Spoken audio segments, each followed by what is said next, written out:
Hola a todos, espero que estén bien. Voy a hacer la clase de palpatoria de columna que habíamos conversado. Me acompaña Francisca, que es alumna de último año de kinesiología, así que ella nos va a ayudar facilitando sus vértebras para que podamos hacer la práctica, ¿ya? Así que vamos a comenzar. Ya, Fran, vamos mirando por allá. Recuerden que siempre nosotros nos enfrentamos a algún paciente o queremos palpar o evaluar, tenemos que solicitarle al paciente que esté lo más cómodo posible. La zona que vamos a palpar o queremos trabajar siempre tiene que estar lo más descubierta posible. Y lo otro que es importante, obviamente, tener claridad de cómo están las curvas de la columna fisiológica, ¿cierto?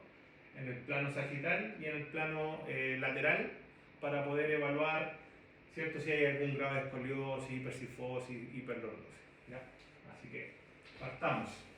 Lo primero que vamos a ver, la más fácil, la más clave, vamos a partir con las últimas cervicales, la más prominente. Recordemos que puede ser C6 o puede ser C7. ¿Cómo vamos a distinguir si es C6 o C7? Vamos a palpar y vamos a buscar las dos vértebras más prominentes, y cuando nosotros le movilizamos la cabeza o le giramos o le hacemos una rotación, la que se mueve es C6 y la que no se mueve es C7. Por lo tanto, vamos a marcar aquí C6 y vamos a marcar acá C7.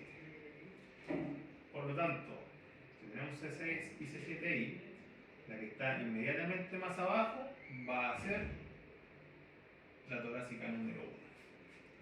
Con eso ya tenemos tres vértebras identificadas, tres vértebras importantes. Por otro lado, vamos a identificar nosotros el acromion, ¿cierto?, que es como el cototito que tenemos en el hombro. Lo vamos a marcar. Y desde el acromion yo voy a seguir la línea ósea hacia posterior, por donde me indique, es diagonal hacia abajo, siempre va en diagonal hacia abajo, normalmente. Y vamos a encontrar dónde está la punta de la escápula. El acromion, ¿cierto?, nos va a llevar hacia posterior a través de la espina de la escápula, que sería esto. Sí, se lo voy a marcar acá. La espina de la escápula. Y esa espina, ¿cierto?, nos va a llevar al ángulo de la escápula. Entonces, ¿cómo nos vamos a corroborar? Vamos a llevar al paciente acá, relaja el hombro, le vamos a tomar la escápula, suelta nomás el bracito. Y vamos a llevar aquí, y aquí está el ángulo. El ángulo superior está por sobre la espina, ¿cierto? Tenemos la espina y por acá abajo tenemos el ángulo inferior de la escápula. Esos tres puntos son claves. El ángulo superior nos debería calzar a nosotros con T2. Y el ángulo inferior a nosotros nos debería calzar con T7. Entonces ya tenemos ahí algunas dorsales marcadas. Tenemos tres dorsales marcadas. Cada un dedo aproximadamente de distancia, estoy helado, ¿no? No. Cada un dedo de distancia vamos a tener una espina. Ya, lo que tenemos que considerar, y eso es lo que vamos a revisar teóricamente en la clase, es que la espina en algún segmento va a estar una vértebra más abajo y en otro segmento va a estar dos vértebras más abajo. ¿Ya? Entonces, si tocamos la espina de acá, por ejemplo, esta espina va a corresponder a dos vértebras más arriba, va a ser de esta vértebra. Así que ojo con esa consideración. ¿Ya? Pero eso lo vamos a ver más adelante. Ya, en cuanto a estos ángulos, es importante saber que el ángulo superior está entre 3 y 4 centímetros normalmente. Y el ángulo inferior, que es este de acá, debería estar entre 7 y 10 centímetros de la espina.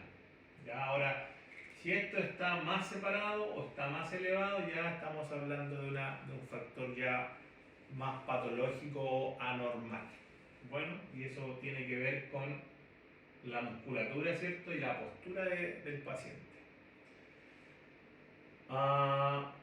Las de acá son súper fáciles de marcar. Si no encuentran la fórmula de marcar las vértebras dorsales, le vamos a pedir al paciente que cruce los brazos, se toque los hombros, baja la cabeza, ¿cierto? Y vamos a hacer una leve flexión de tronco.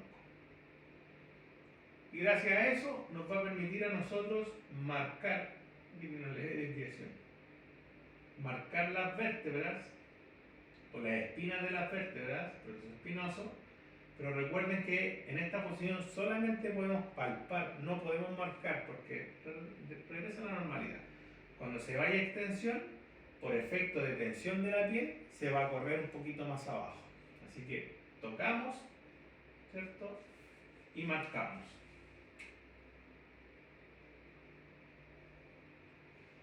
Tocamos aquí, un dedito ahí, T4, sobre el tatuaje. T5.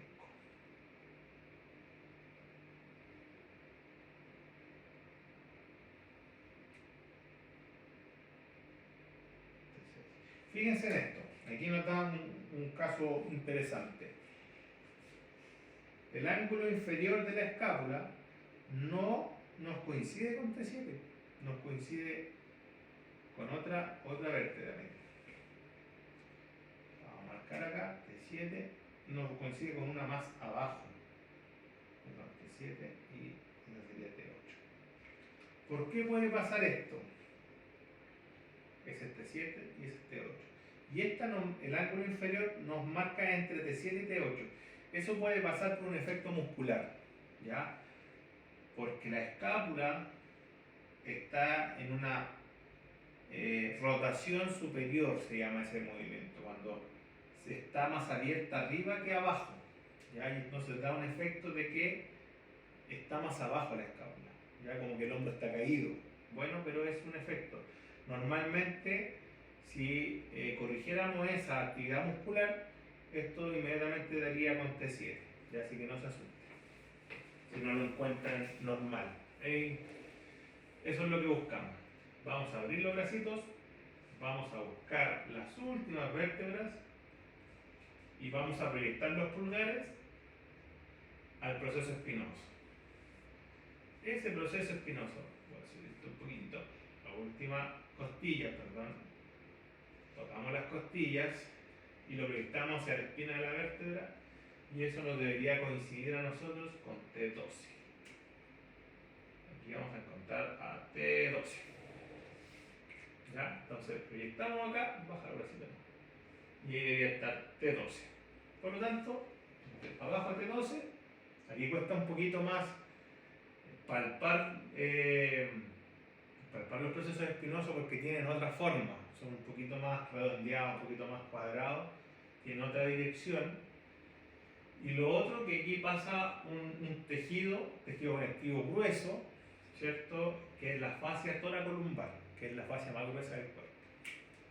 Entonces aquí vamos a encontrar L1. ¿Sí?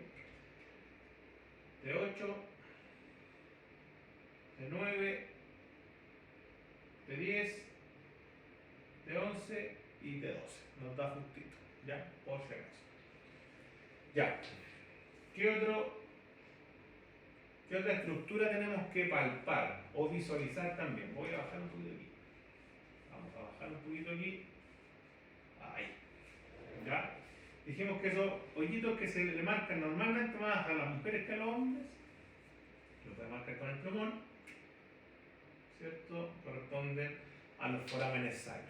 Por lo tanto, si nosotros proyectamos una línea acá, tenemos hacia abajo tenemos el sacro. Por sobre el sacro, casi 1 o 2 centímetros hacia arriba, vamos a tener L5. Por otro lado, ponte un poquito de ladito, vamos a encontrar, nosotros acá, aquí el huesito, aquí, ahí. Vamos a marcar el huesito más prominente en la zona anterolateral y ese huesito, ¿cierto?, en la espina ilíaca anterosuperior. Desde acá, la espina ilíaca anterosuperior, normalmente la vamos a encontrar más baja que la espina ilíaca posterosuperior. ¿Ya? Entonces, vamos a tocar acá, vamos a ir proyectando, toque con confianza, hacia arriba, hasta donde encuentre el huesito y de ahí lo va proyectando hacia atrás, hacia atrás, hacia atrás, hacia atrás y va a encontrar otra prominencia ósea acá. Ahí. Y esa es la espina ilíaca posterosuperior que debería coincidir con L4. ¿Ya? ¿Por qué esta zona es importante? Esta zona es importante porque es una zona de hernias lumbares, hernias del núcleo pulposo. Entonces tenemos aquí L3 y tenemos acá L2. Entonces ahí tenemos todas las lumbares, tenemos la vértebra o la transición L5-S1, que es una zona donde más se generan hernias. Y ahí tenemos casi toda la columna vertebral marcada, solamente teniendo en consideración estos puntos anatómicos que ya lo habíamos conversado. No se compliquen la vida, no se compliquen la vida buscando otras estructuras que todavía no hemos visto. En realidad lo que me interesa es que ustedes encuentren, logren palpar y encontrar y identificar cada una de las vértebras.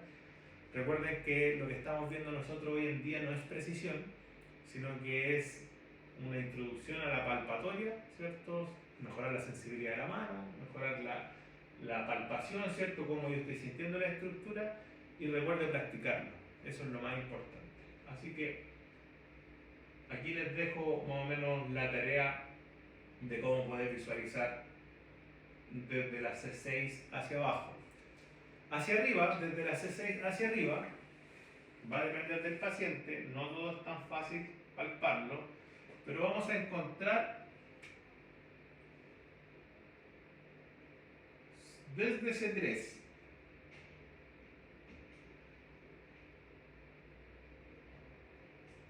4, C5. Ahí vamos a tener todas las vértebras.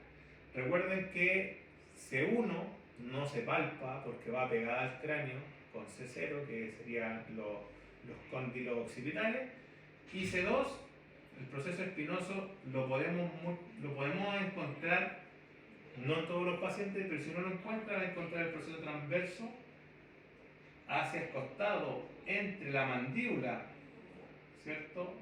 En un triángulo que un poquito de ahí, entre la oreja, ¿cierto?, la mandíbula y el cuello. En esa zona van a encontrar a C2 los procesos transversos. ¿Cómo vamos a detectarlo? Vamos a hundir el dedo acá e incómodo al paciente y vamos a inclinar al paciente. Cuando usted lo inclina hacia el lado contrario, se va a sentir la prominencia ósea de C2. ¿Ya? Entonces ahí marcaríamos que está el proceso transverso de C2. ¿Ya? Así que esa es la fórmula, moviendo. Siempre las vértebras cervicales, para identificarlas mejor, tenemos que mover la cabeza. Recuerden que las cervicales siempre van a seguir el movimiento de la cabeza. Eso, chicos, espero que les quede claro. Esto ya lo practicamos en la clase, pero se los dejo como reforzamiento y que ustedes lo puedan practicar también. Que estén muy bien. Saludos. Gracias, Fran.